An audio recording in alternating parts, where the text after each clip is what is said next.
The GM. As you know, we have these periodically during the course of the year just to give updates. We have a few updates. I think you've received a lot of updates this week about the new ownership on that. Probably on our list here, we have more mundane topics about our membership, but it's all very, very important to us. We do have Casey Lavin, who's going to be coming out, chatting a little bit about, talking about what's happening throughout the entire property. And just so you know, Casey Lavin is my boss. He oversees the entire Palmetto Bluff. My focus is on the club, and he's an incredible partner to work with.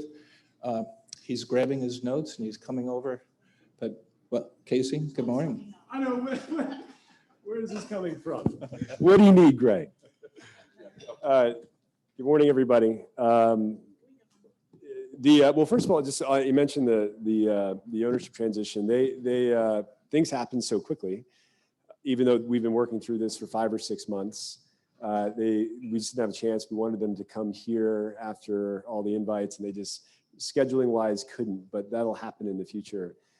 These guys in particular, I've known for years, a couple of them at least, and they are unbelievable. And because I was not under an NDA, I can speak a little more freely than maybe David O'Donnell, who's on vacation, who was under an NDA.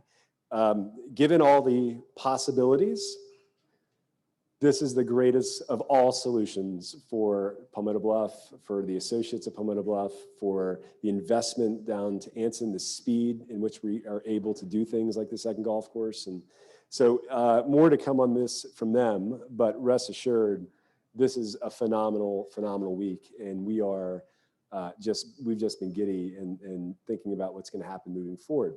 Key things from them is member exclusivity and member value. That's the world they know. And so the one thing that I can even share, just because we haven't really gotten any other details, is exclusivity and making sure members are feeling valued, they have private spaces, and that at the end of the day, we're continuing to build future amenities that are member exclusive, and adding to the prestige of living here is their priority. And so there's a lot of good that's going to come out of that, and changes for the better as a result of that. So more to come. I did just want to give a couple updates. You might have heard about in the industry staffing pandemic post-COVID. I don't know, at least in a lot of our the hospitality industry certainly, and most other industries for that matter, it's been a real thing.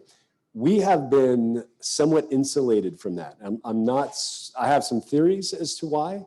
We have more associates today than we've ever had in the history of Palmetto Bluff, period. We're around 800 or so today. And if you look at FTEs, or full-time equivalents, meaning you include some of the contract labor that's supplementing some of the vacancies, we're probably closer to about 900 at the moment.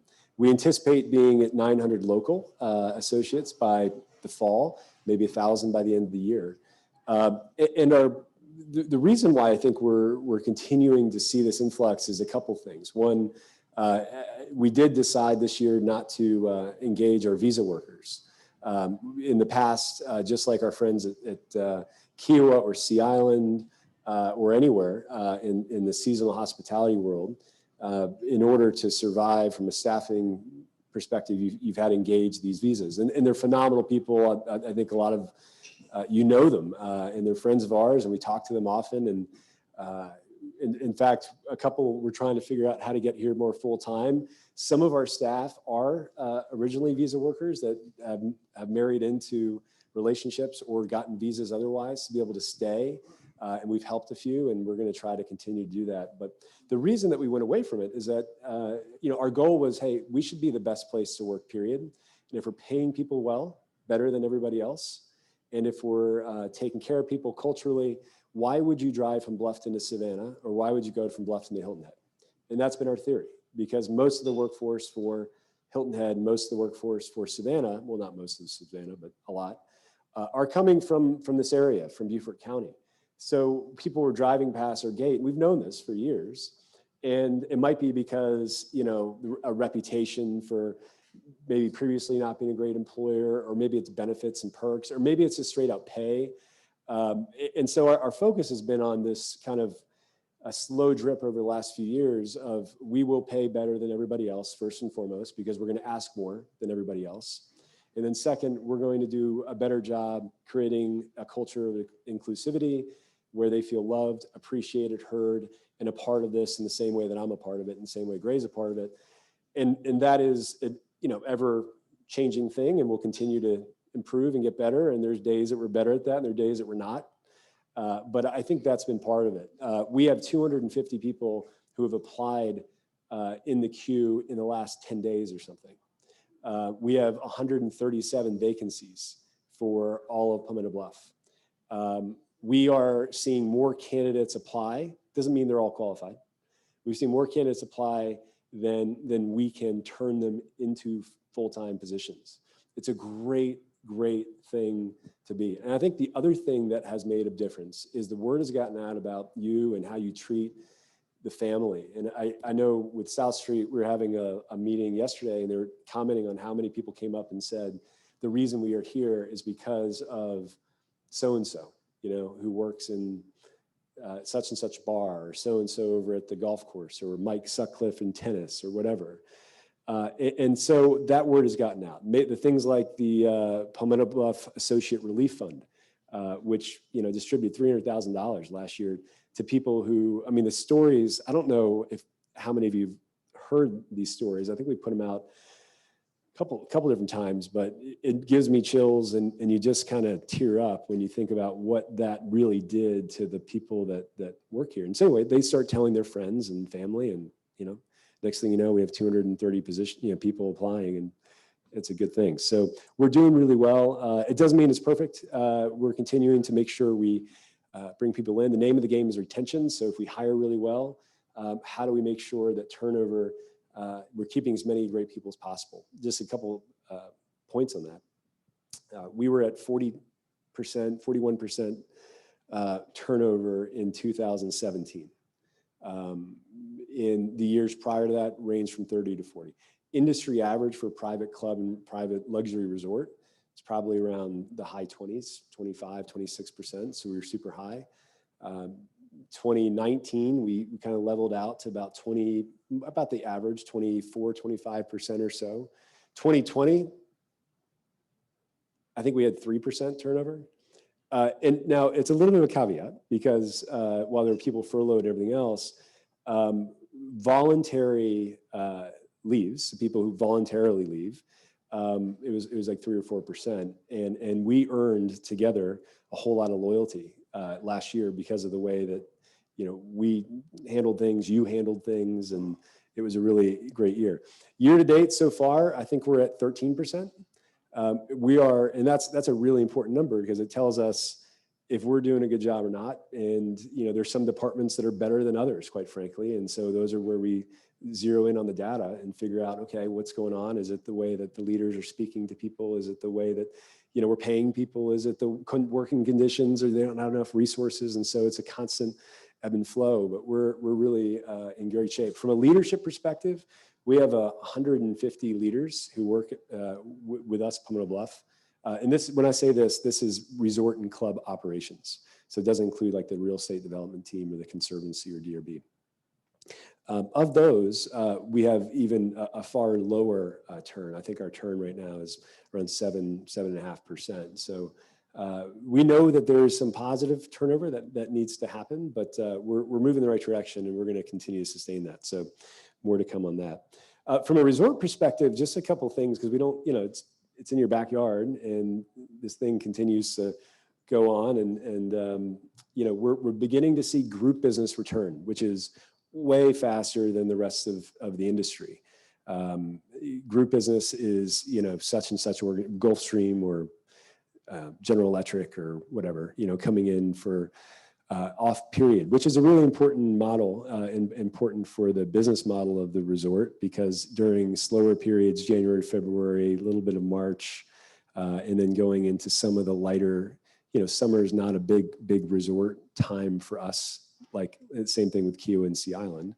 So you rely on some of these associations, some of these groups to come in Monday, Tuesday, Wednesdays of, the end of July and August. We're seeing a really good trend there and continuing to see business coming back. We weren't certain if it would. The resort, from a transient perspective, which is the leisure guests coming in, listen, as soon as we reopened in June, it has surpassed all expectations. As you know, we capped occupancy at 50%. I said 7 minutes, and I was way wrong. She was like, "How long are you gonna speak?" I was like, "I don't know, 7 minutes." They're used to that though. So transient, we opened up in June. We capped occupancy at 50%. I think we capped it at 40% actually. The first few months we opened, and we said, "Here's what we'll do. We're gonna open the hotel. We're gonna open at 40%, but we're gonna double our rates, and we're gonna see what happens." And we tried that. You know, there's no more scientific approach than that. That was the extent of it. And so what happened was, unbeknownst to us, when we opened up versus our peers, so our peers are the Cloister and the Lodge at Sea Island, number one. Number two would be the Sanctuary at Kiowa. 3 would be the Breakers. And 4 would be Ritz-Carlton Amelia Island. And there's a handful of others that are considered our competitors. What happened was it began to throw us into a different tier from a rate perspective, and then thus a branding perspective. And this has been the craziest thing that we keep pinching ourselves at, you know, because it wasn't a planned thing. And what's happened is we are now continuing to be about 50% premium compared to all of the other comp set relative to total occupancy. So our rate, you know, right now is about $1,000. This time in 2019, it was probably year to date $450. The rates at Kiowa are probably $600 to $700. Why do I tell you this? Is that it's all part of the Palmetto Bluff brand, right? You think about Blackberry Farms when Blackberry Farms came out. You think about the Inn at Little Washington, you know, these little boutique places that began to become these really well-known entities. It was part of it was branding and having the audacity to charge something ridiculous that people then say, "Hey, this is the quality of the experience." Then you have to come back and say the value has to match, because people will call you out pretty quickly, right? And that's been the name of the game for us is, well, let's put it up and let's see what happens. And we have been full.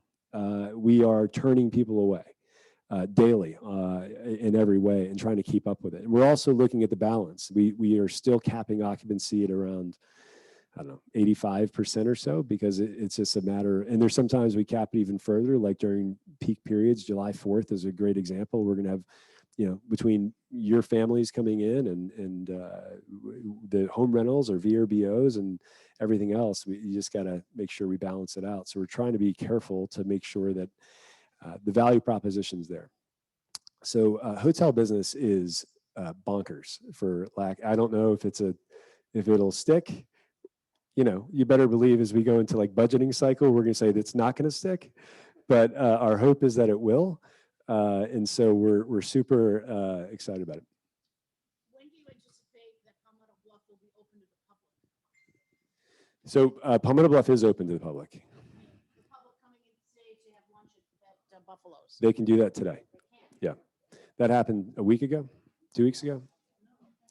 It was a week ago. It hasn't been advertised locally, but the town, you know, understandably, town council and Lisa Solka, our mayor, have been pushing us for a while to honor the gate agreement to allow outsiders into Buffalo's. I think this was a POA decision. It's not a resort and club jurisdiction, but I'm speaking on their behalf right now. The decision was to open the gate quietly and really not do. I think we have put it into a member newsletter, 2-member newsletter or emails, but it hasn't been something we broadcast out to the greater Bluffton community. And so that was decision made like on I don't know, Tuesday at 5 o'clock or something. Wednesday at lunch, Buffalo's was packed with locals, and we're not certain how those things happen, but it is open currently. It is open currently. So anyway, that's a little bit about the hotel. You know, our goal is to make sure we balance that, and so any feedback one way or the other, things you see, let us know. In terms of value, I will speak to that because I mentioned the value proposition. We're number one in the company in continental United States for the Montage brand. There is no other property that has surpassed us in terms of quality. Our quality, generally we send surveys, everybody that leaves is generally around 92, 93%, which, your target is generally 88, 89% for a 5-star hotel. And so it hasn't always been like that. There's some ebbs and flows or periods where, like any other business, that we're doing better or worse, depending on what the circumstance is. But all data points are we're looking good. And it doesn't mean that it's perfect. It's far from it. We're the biggest critics of that, as you might imagine. But things are going well in the hotel. And then a couple other updates, and then a couple of projects. One is, so barbecue weekend is coming up this weekend. We have, I think we've got 10, 12 or so members signed up of the 25 or so that'll be there. It's Stephen Ratcliffe who's coming in next weekend. It's Father's Day weekend. It's phenomenal. There are just a handful more tickets available. So if anybody would like to participate, it is a blast. You can go to the member website. There's a rate code. There's a member discount code. And participate. It's well worth it, and you won't be disappointed.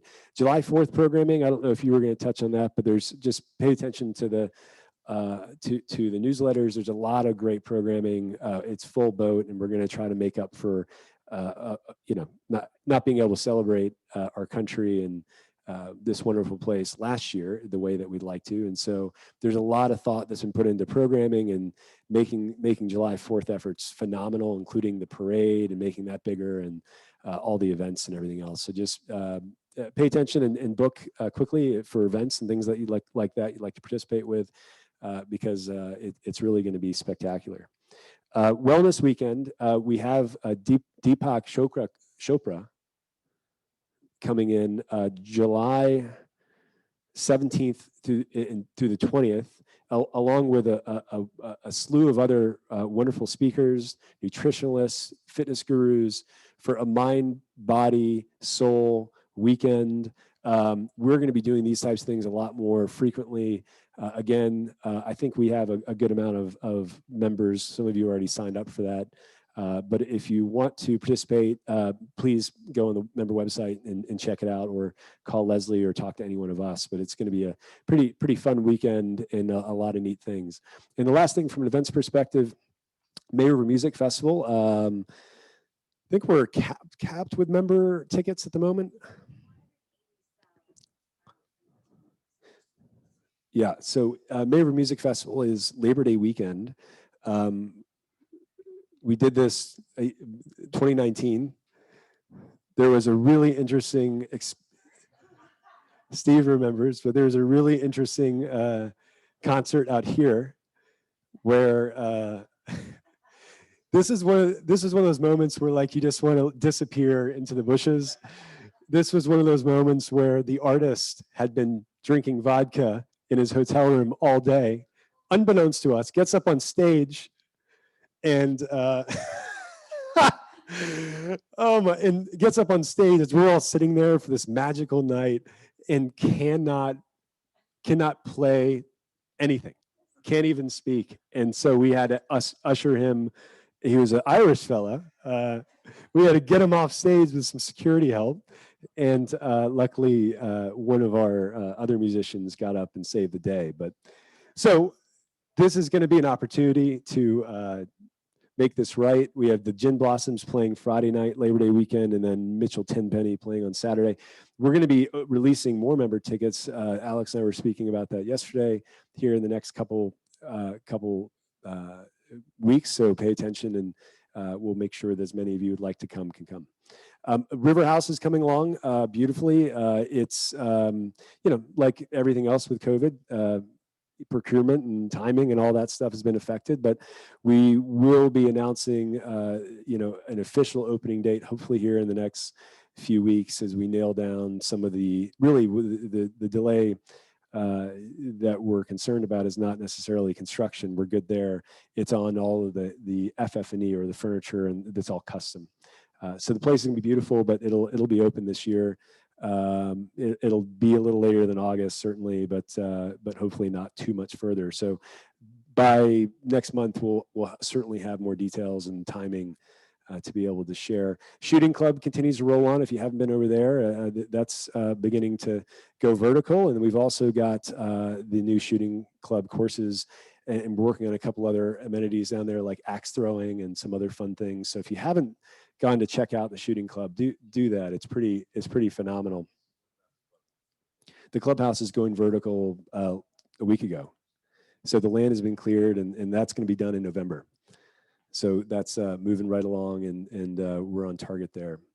And then there's some other small projects that we're working through. For example, the May River Grill, we're going to be replacing the roof, or May River Golf Club, really, we're replacing that roof that needs to be replaced, and we're going to be doing some other, minor improvements. The floors were just done this week because they're all buckling. There's some odd water damage and some other things. We're going to be opening up that. There's a great snack bar window that has never been activated. Now, many of you might not even be aware that it's there, but we're going to be creating a lunch counter outside for the golf turn and anybody else who'd like to come by.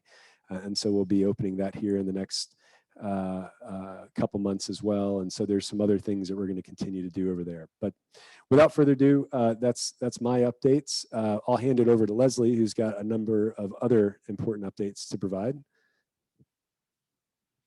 Yeah, unfortunately, we're a little bit over time. Just kidding. Just kidding. Thank you, Casey. Here you go, Leslie. Hi, everybody. Thank you for coming this morning. To those that are tuned into our Zoom, we did things a little differently today with a webinar. So if you do have questions, you can submit them in the Q&A section, and we'll address them at the end or during the meeting. So thank you all so much for being here. We have a lot of updates going on with membership. I'm going to brush through them today. I am excited to announce that we do have some new staff, some new associates on our team. How many of you have met Jenna, our new concierge? Jenna is lovely. She is currently upstairs in the art loft as our AC is being repaired. Please welcome Jenna. She comes from Reynolds Lake Oconee, and she's really excited to meet all of you. And we also have Christine Cannon. She's manning our Zoom today. And Christine is our new club communication manager. Very excited to have her. As you grow, our communications grow. We want to make sure you know everything going on, but not overloaded. So Christine has a big task ahead of her. And then we do have a new special events coordinator working with Carrie, our event manager. Her name is Stephanie Sakula. She will be here in the next few weeks. So you'll get to see our team growing. They're so excited to meet you. And like I said, as you grow, our programming, our communications, everything is going to elevate along with it. So along with what Casey said, our July 4th events have been out for about 3 months. They are in the weekly emails. We pushed them very hard for a while. We created something this year with a form, so it makes it a little bit easier for you to take your time, look at all the events, fill out the form, and what we're doing is creating itineraries for people so that they can experience the whole weekend, have everything very organized. We already have 64 itineraries complete for our members. So if you haven't seen that, it is linked on our member website calendar, making it a little bit easier for you as we go into the holidays. So something new we're trying, so please provide us with some feedback there. Speaking of events, we have Member Weekend coming up. So it's our 3rd annual Member Weekend, and we are trying to really go back to the roots of our original Member Weekend, which was in 2019, gathering, mingling, meeting each other. We have a lot of new members. We love to throw great parties. So you are lucky today to have the first one sheet about Member Weekend with everything included. It is on your way out. It is at the end of the bar here. We are sending an official invitation out in the next few days, but we have some new things this year. We have some favorites, including our Golden Fork competition. We're introducing the Silver Straw, which will be a mixology type of competition during the welcome party. We have some kind of like membership 101s, people that have been here a while, learning about your membership, and then some fun things that I hope all of you attend, like our silent disco, or our Gather and Glow dance party that we have on the Village Green. We have dinners. We have things all weekend long, ranging from fitness to spa to children's programming. We covered everything. So we're really excited to unveil that. It will be August 6th through 8th. And on the 8th, we will resume our club experience day, which is where you can go experience the shooting club with a kind of a round robin of axe throwing, archery, shooting, air rifle, or you could go to the golf club, play golf if you have never gotten to experience that, or you can go out on a boat for an hour with our captain and see the water. So, and if you have kids, they have a ninja training camp that is for kids. I have gotten some questions about adults in the ninja training camp. We'll do an adult one at some point for you. But member weekend, a lot of things are already on the website, but you do have your first one sheet today as a thank you for coming. And for those tuning in, we will get that out in the next few days for member weekend. Nextly, we do have our PB Explorers. That is our summer camp. This year, we have themed out our summer camp. We have done, I think we've done 2 or 3 weeks now of summer camp, 2 weeks. We kicked it off with life skills. Then we went into Rockstar Week last week. We did a battle of the bands yesterday for the kids. We're going into kind of a splash week of pools and water balloons, things like that. Fear Factor, Warrior Week. So this year, we actually have seen almost 100%, I think it has been 100% member participation. It has been all member kids. We're averaging at least 30 a day, and we're growing rapidly. So Amanda and her team do a phenomenal job. Our lead counselor this year is Camden Lutz. So if you have kids, all of them know Camden by name. He's loud, and those kids love to just crawl all over him. So PB Explorers will continue all the way until August. So if you see kids running around, welcome them, laugh at them, whatever you'd like to do. And if you have kids that are interested in camp, please let us know. But something new as we grow, our kids are growing here on property too. Lastly, Safety Corner is something we talked with our member advisory committee about. As people grow on property with bikes and golf carts and different things around property, we're working with the POA to get some communication out about the initiatives that we have for safety around property, ensuring the safety of our members, our guests, our visitors, everybody here. So we'll have updates there. Charles Huggins and his team do a great job monitoring it. So we're going to tell their story, bring it really to the front and center so that everybody feels safe and secure in their home here at Palmetto Bluff. So, do you have any questions for me? Great, wonderful. Well, I hope that member weekend does not end with baby Grace making an appearance at any time. So that is something I very much hope does not happen because I'm very excited about member weekend. And I'll pass it back to Gray. Yes, Grace. So what's the due date? August 24th. So that's quite a while after the weekend, and that's a commitment. So thanks. Yeah, I love what Casey was talking a little bit about the associates and turnover and the fact that we've really been blessed.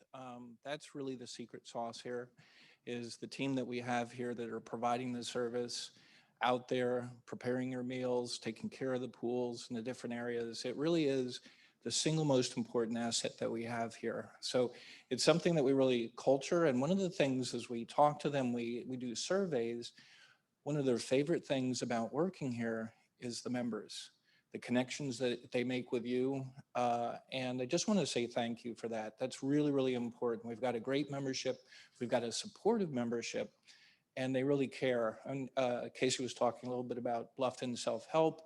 With our members donating $400,000, which has been distributed to associates. And you see these people that, during our skinnying down time in COVID, where I can't pay my rent, they submitted it to Bluffton Self-Help and they got a full reimbursement for that. So that's huge. And I just want to say thank you for that. And I think that's the essence of Palmetto Bluff and who we are. Our associates really care about you. They care about what they do. And, it's really, really important that we keep them. We respect them, and you've been a great help on that. And I just want to say thank you for that. Other thing on the list here, it says member feedback. Just to kind of reiterate, we have many different sources of feedback. So if you have questions, I want to, again, you've heard me say this before, and I'm sorry for repeating myself, but we've got the link on the member website called member feedback, and you click on that. Myself, Leslie, the membership team, we're looking at that email 24 hours a day, constantly going 7 days a week. And our goal is to respond within 24 hours. That's why we're looking at it all the time. So if you're hearing things, I put down the word post office here.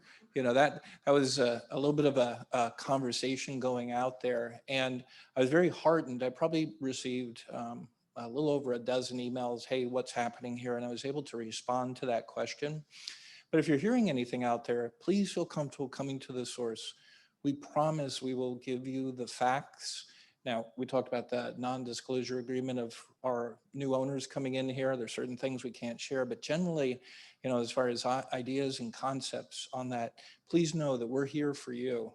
The entire team, we're your advocates. We're here to provide you the service. And if you have those questions, our leadership is awesome.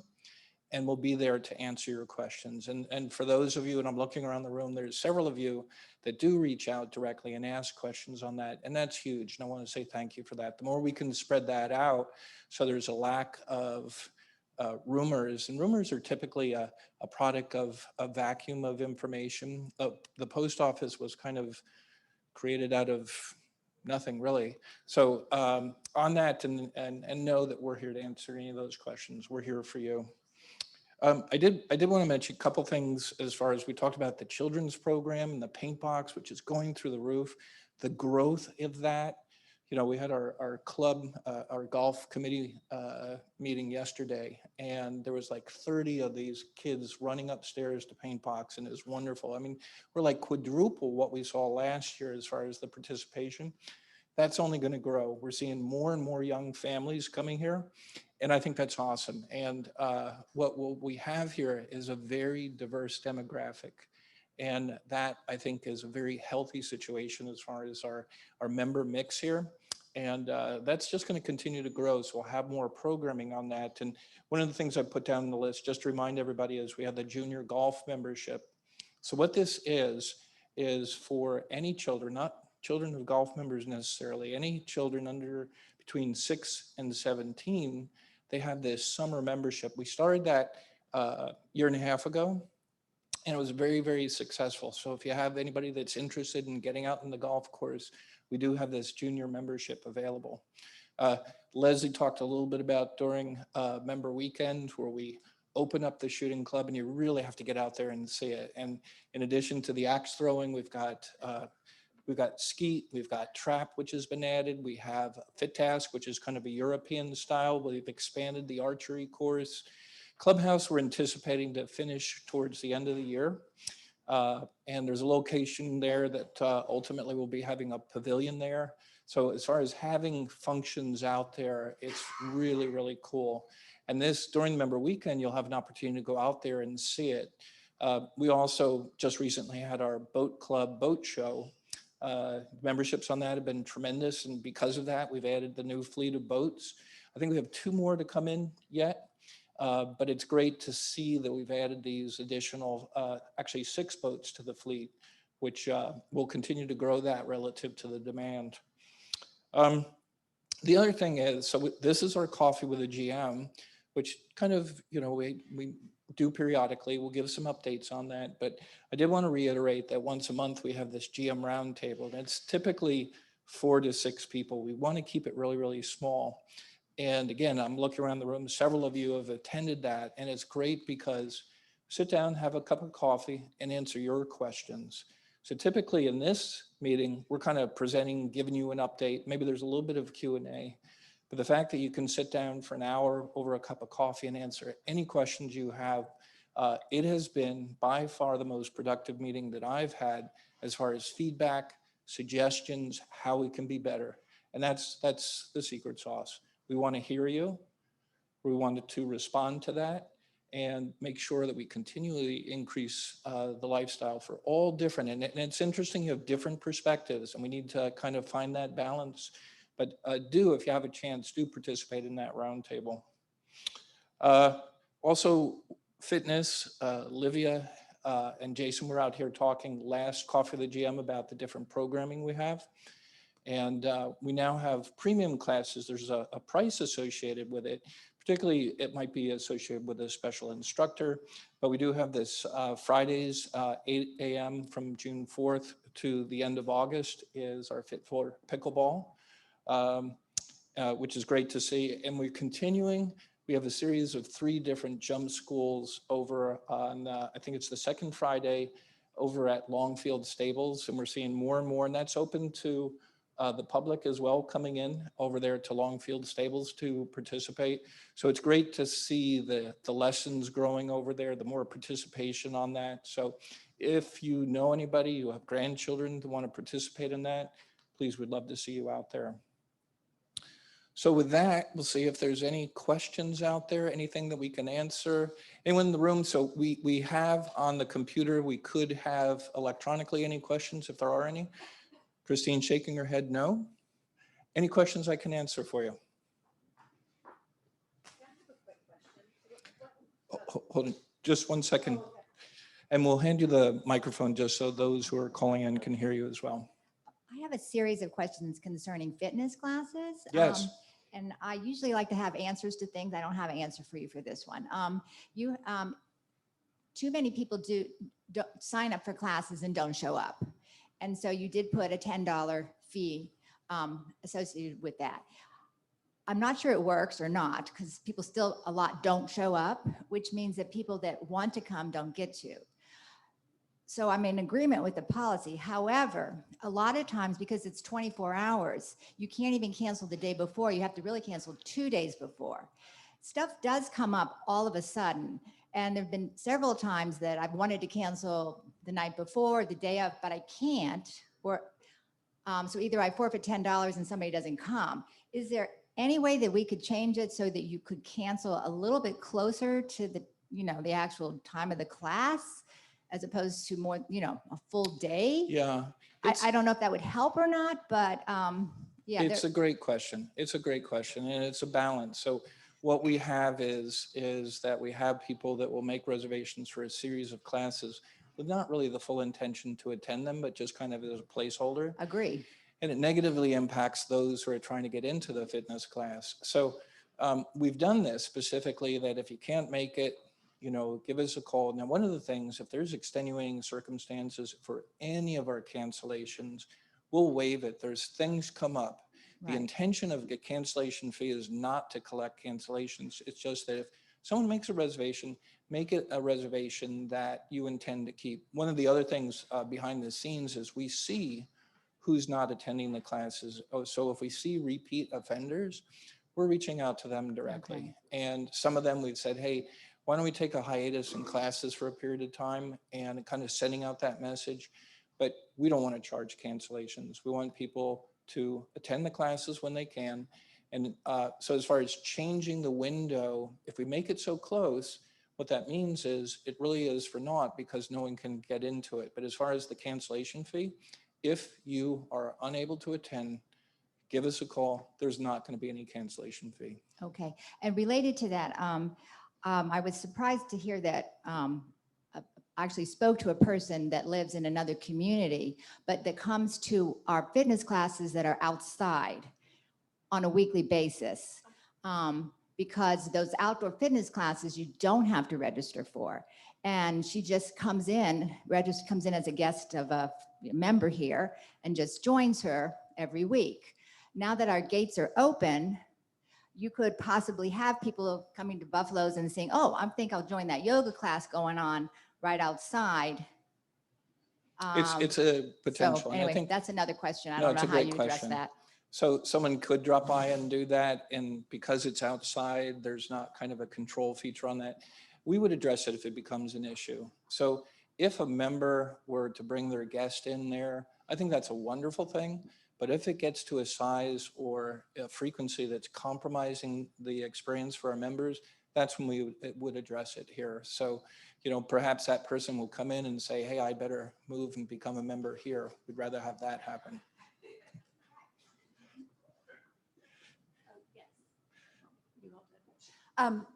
My question's concerning PB being open to the public Yes. and what methods are in place to keep us secure and to keep the public from jumping over gates into pools, and to keep them aware that they need to drive safely through the property and be aware of people on bikes, et cetera. Yeah, you said a bunch of things there. So everybody should know is when the community was developed, there wasn't even a plan to have a gate here. We have an easement with the town, as far as the public to have access to the public dock. You know, the closing during COVID, we did that for very good reason on that. But there was, as Casey mentioned, the town was chomping at the bit to get back here and have access to that dock there. So starting with automobiles and bicycles, that's been a hot topic, and we'll be covering that in the safety corner as far as what we're doing on that, as far as managing that process, reinforcing it, having Charles and his team go out there and really police it. And periodically during this meeting, we're going to have him hand out kind of a summary just so you can see what are the citations given out there, how many people, you know, like the children on golf carts has been a hot topic. That's something that we're surgically addressing. So as we see it, we address it with the children, talk to the parents, and that's been the most effective way to do that. So it's a process, it's a continual thing that we need to take a look at. So as the public is coming in, as far as having additional communications, has been a conversation on that. But if you do see an issue on anything out there, do contact Charles so he can address it immediately. And that's the best method to do it. And we're not that secured, gated community that you might see elsewhere, because we are open to the public, which puts the onus on us on managing that. So if you do see something, bring it up so we can address. Would you ever consider charging, like sometimes charges to get into that gated area? It could be considered. So we charge for certain things, like when we do the concert series, we charge for people coming in the gate. Could be something to consider. You know, it's not, we're not looking at it necessarily as being a revenue source, and we don't want to become a Sea Pines. So it's a balance. Other questions? You can use my mic. I was curious the thought behind closing the River Road Preserve Trail to golf carts. Was there a problem? Yeah, well, actually, that trail, the history that I've heard, it was never intended for golf carts. So, and a few people said, hey, let's reinforce it. So the additional signage has been put up there. Interestingly, I've had a few people that have physical limitations. So we're actually creating a program where you can contact the Preservation Trust and say, hey, I'd like to be able to enjoy those trails on the carts. And those are those gravel paths, correct, that you're speaking of? The main. Yep. And so someone can say, hey, I'd like to have that, and we're going to put something on the windshield to accommodate that. So that was an existing policy. We're just reinforcing stronger. Yes, ma'am. I do live on the river trail, and the reason you can't have golf carts there is the children are on their bicycles coming around the corner. Bushes are high. One of these days, the golf carts come by quickly. You're going to have a collision. It's just going to happen. So there's too many curves and turns and blind corners for golf carts to be safely on there with children walking or on bicycles. Right. So what was just mentioned was that on those trails, because of the blind corners and curves, there's a little bit of a concern of carts and bicycle and walkers there. Now, the reality, though, is we have that situation throughout the entire property. So what we're doing right now is we're talking about defining, so when you get a golf cart over at the carriage house, if you rent one of those, on the, it says very specifically, those carts need to remain on the trails except when they're in the villages here. And then how are we addressing the bicycles here? So as we continue to grow, I think we're going to need to come up with, how do we segregate the two? How do we manage this process of the increasing cart traffic? It's definitely something that causes me anxiety. Highest is the fact that we have underage drivers, which we've really reduced that, which is great. It's going to be a process. And one of the things is we're growing here. We're seeing more and more memberships. What's great, though, is as we're coming out, we're spreading out. I love to hear with our new ownership focusing on, let's continue to grow towards Anson, kind of spreading out and not having high density on it. But it's definitely something on those carts that we need to focus on. It is a concern that we all share. That's the team over the Preservation Trust that manages those trails and systems. They're doing signage, and they'll have additional communications about that. We have a question. We have Michael Bowen has raised his hand. So I'm going to allow him to talk.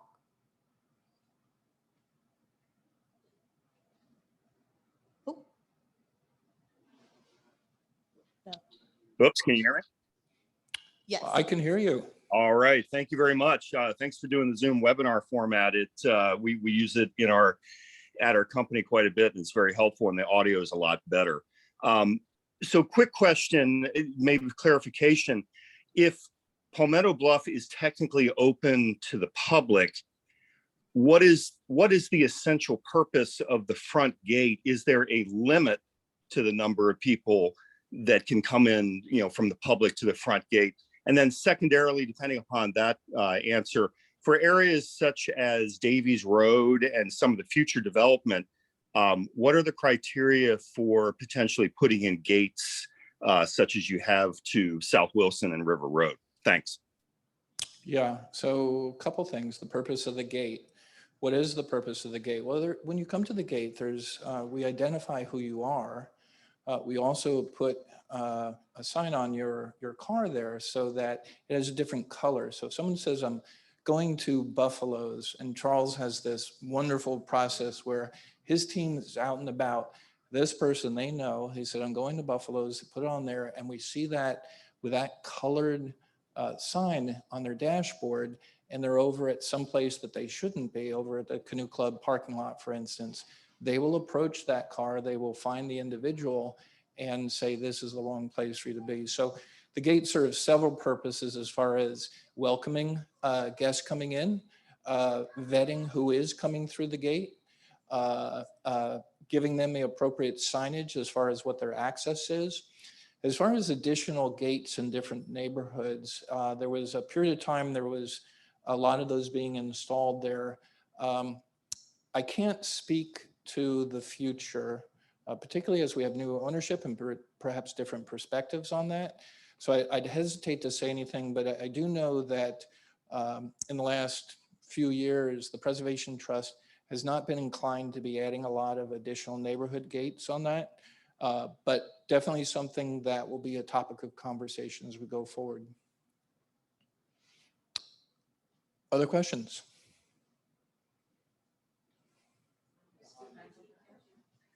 Hi, how are you? Thanks for coming. Quick question about the gates and those punch-in numbers. It seems like all the contractors have them and they give them out to everyone and everyone can get in the gates with the numbers. Pound 2019. Actually, 1, 2, 3, 4 also. Oh, 1, 2, 3, 4. I agree. I think that's definitely something that there's been a conversation. And so does everybody know who Zach is over in the Preservation Trust? He is awesome. He is responsive. What I'll do is, since that was brought up, that was a question that was discussed recently on that. I'll mention that to him to take a look at it here so that it's not a worthless code that everybody has on that. So really good point. I'll definitely bring that up to him actually after this meeting. Mrs. Valentino. Hi, good morning. Good morning. You know, I just want to say the gates, I don't like all of the gates. It's a real pain. River Road is the lodge, is supposed to be, for members only, but you have to go through the gates to get into the community. If they're going to put gates, everywhere, the one reason why we were drawn here is they were expanding upon, we have 20,000 acres and we have trails and places you can go, but now we're saying, well, the golf carts can't go on these trails and you can't go into these communities. So you can't, just get out and go for a Sunday drive. So maybe I'm the only one that feels that way, but I do find them very restrictive and, No, I really appreciate bringing that up. And it's interesting as we have these conversations, there's a lot of different perspectives out there. So relative to the restriction on those cart paths for those specifically that were brought up by Mr. Kirkpatrick, those have always been the policy. And recent conversations have been that there is not a plan to add additional gates in the neighborhoods. But again, as I said earlier, I really want to be hesitant as far as what is the vision, our new ownership, is there anything different? You might have recalled that there's a focus, there was a conversation of the next golf course and making sure that there's a sense of exclusivity to that golf course. That's a vision out there that we'll know more as we proceed. But what you're saying is it's interesting as we have these conversations, we have pro-gate, anti-gate, and it's finding that balance between the two, and it's listening to everybody here. So I really appreciate your perspective. Anything else? Mr. Valentino, you had a question. Do you know the new timeline on the River House conversion to the restaurant? Yeah, I'm Will it sorry. be done for Christmas? Yeah, Casey touched upon that. He said very specifically, so we'll be able to announce a date, hopefully in the next near couple weeks, month. But the plan is absolutely to have it finished before the end of the year. We didn't say Which year?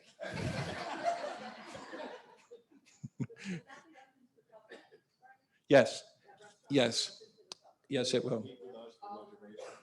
Yes, yes. So, relative to that, one of the questions as far as the public, as soon as we did announce the fact that we were open to the public, is what is that going to be for our reservations?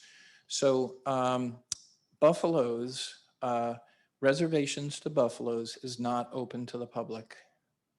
Reservations to the Octagon is not open to the public. So what they have, and obviously the public does not have access to Cole's, doesn't have access to the Canoe Club or the May River Grill. So it would only be drive-in traffic that would be available for that.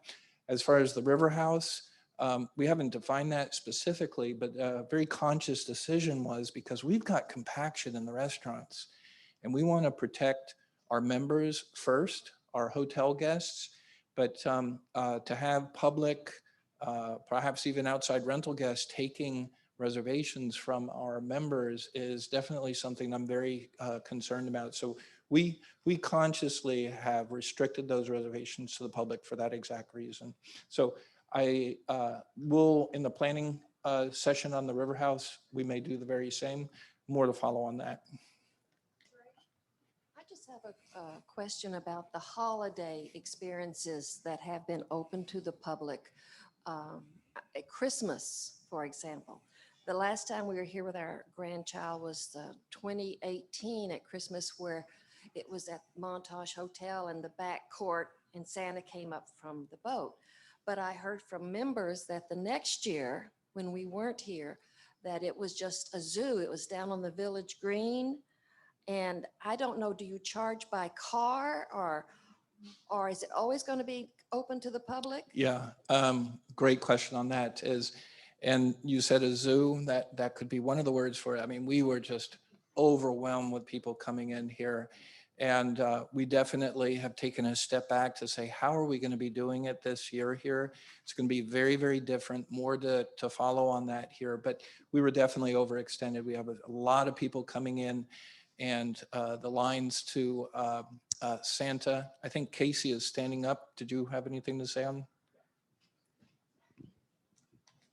I didn't just want to chime in for a minute that first of all, in full disclosure and knowing that this is recorded, we share your sentiment that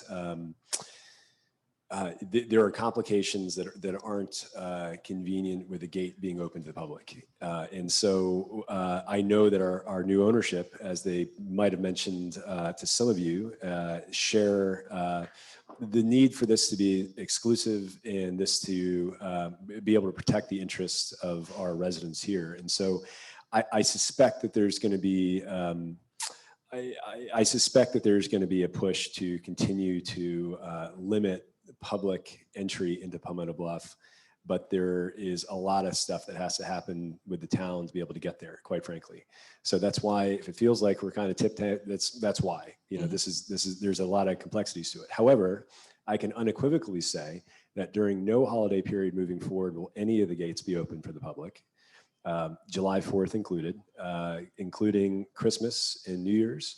Any area where we have the possibility of not being able to accommodate members in various venues, we will close the gate. And so we have begun that recently. COVID, has been a great testing spot, to be frank.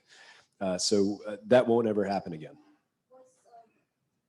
Was any of this an influence due to the Montage Hotel? Do they have a more liberal view on having the public in to showcase their facilities?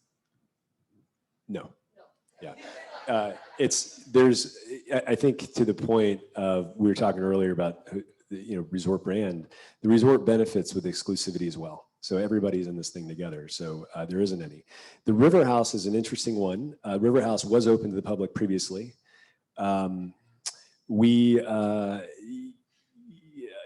Buffalo's, for example, is open to the public. Many of you, have commented that one of the reasons you bought here or came for the first time is you came over by boat or came in for the day and fell in love with the place, walked over to real estate, talked to somebody, and next thing you know, Brian Burns sold you a piece of land, and here you are. So, our goal, quite frankly, is to make the River House exclusive as well. The only way you can dine is be a member or guest. Part of the logistics that we're working through now, and now that we've been afforded this other side of ownership where we can talk openly, is how do we do that in a way that doesn't ruin the spirit of the agreement with the town? And that's what we're trying to work through. Our goal is to get it to be exclusive. What I can say is, at any point that a outside public reservation takes a reservation from you, we will close it down to the public. So at any point, whether that's a Friday or a Saturday or whether that's every day, if we're seeing that much demand, which, by the way, we hope and suspect will be the case, it will not be open to the public. So I know that's not the clarity that we'd like to hear, but that's part of it. I can also say it just on the gate conversation. The gate, the POA, the Preservation Trust, manages the gate and manages the gates here on property. We will pass all of this information along to Zach, to David O'Donohue, to Dallas, who couldn't be here today, as well as to new ownership, because I think all the comments that you had made, as well as the comment about Davies Road or on the telephone, it's all great feedback, and it's a good opportunity to adjust and tweak accordingly. So push all that feedback in. You also all got an email from South Street directly. I would also encourage you, don't be shy. I know some of you that's easy, and some perhaps are more reserved and don't want to do that. But please do respond with your thoughts on this subject and others, because they're here for the next 25 plus years and want to make sure that they're doing this properly as grows. So this is a good opportunity to provide that feedback. So please, please do so. On that, if I could just add, relative to that email that you received from South Street Partners, if you respond to that, that goes to their marketing person, but it also is going to all 4 of the individuals you saw at the property owners. So they definitely want to hear from you. So their spirit is to be open and hear what feedback. And if you were there at the meeting, is some of the greatest ideas as far as the vision for previous communities has come from those conversations. So your feedback, they are welcome to. So know that email, if you respond to it directly, they will see it. So I think it's a great venue there. I was just curious, whatever happened about the VRBOs? It seemed like that got dropped. I never heard of it. VRBOs. So actually, in general, outside rental guests, we had begun a process where we're talking about certain changes relative to the fees that we're charging, requirements as far as a 24-hour to be able to contact them. We got into that process, and there's probably about 35, 40 property owners or property managers who have engaged in a legal mediation relative to that. What's interesting, though, is the town of Bluffton, probably they've really cemented it probably in the last 30 days, is a significant amount of the requirements that we had stated, having a business license, having a number to call, registering with the town, they've already evoked that. So that is now a policy with the town here.